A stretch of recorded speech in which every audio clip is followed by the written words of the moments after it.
sëriñ baa ngi àgg Ndar bi jant bi bëgg a so.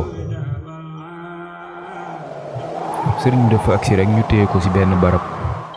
nee na sax na fa la desoon ci weeru safar muy fukki fan ak weeru rabiul awal ba ca bis bu mujj ba muy bisub alxamis ci diir boobu la matale wéyuk asmaul waxul badar mu toppaat ko wéralu ko. ci la dajee it ak ñu bari ci kilifa Ndar yi ak li ko wër.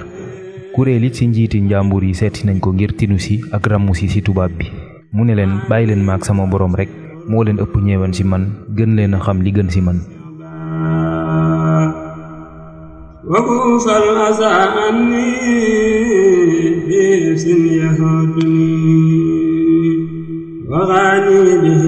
fële bind xasida ak asiru ma labraar ba won ko ku ñuy naan alxaaji Muhammadu Mabey ne ko mu mokkalandi baytu njëkk ba ñu dajewaat ginnaaw bu ñu bisee.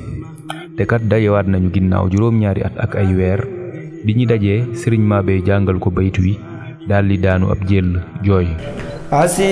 asiru ma labraari qiina asiru wa zanna alhidaa anni hunaka asiru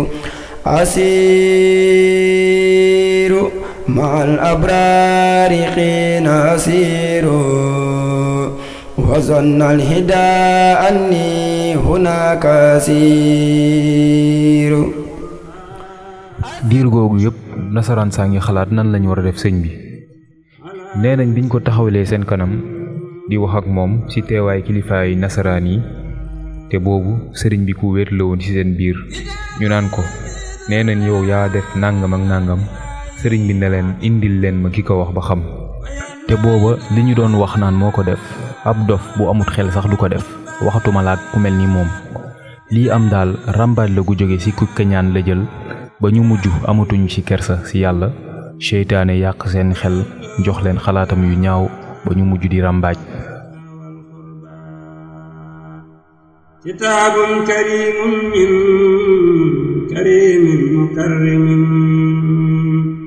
li abdin kariimin wara sharqa wal gharba kitaabun majiidun min majiidin mumajjidin li abdin majiidin xaat alal wajba wal ghurba